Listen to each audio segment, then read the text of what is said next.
Number 77, find the linearization of the function at the given value shown below. So we got to find L of x. L of x is basically the equation of the tangent line. And here's a simplified formula for it.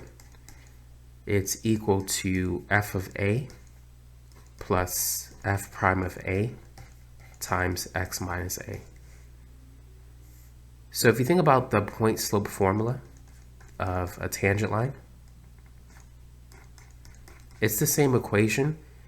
The only difference is y1 has been moved to the right. So this will be y equals y1 plus m times x minus x1.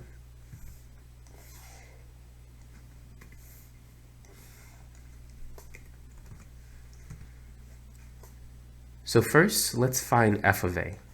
A is 4, so we're trying to find f of 4. That's 4 to the third power, which is 64. Next, let's find the derivative, f prime of x.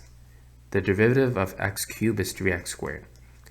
And to find f prime of a, or f prime of 4, we need to evaluate the derivative at x equals 4. So that's 3 times 4 squared.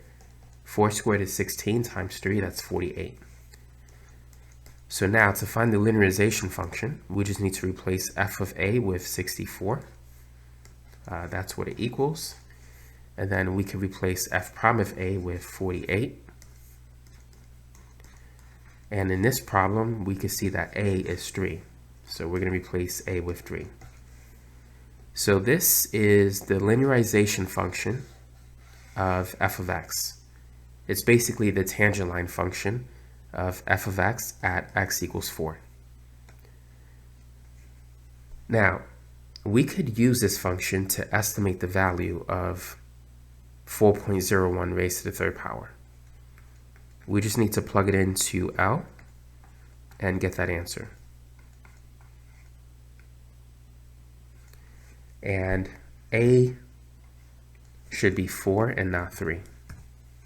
So just want to make that correction.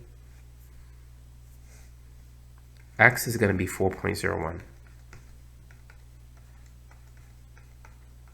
4.01 minus 4 is 0.01. And 48 times 0.01, that's 0.48. So this is going to equal 64.48. So this is the estimation of the value of 4.01 raised to the third power. Now, if you were to take your calculator and type this in, 4.01 to the third power, it will give you this answer, 64.481201.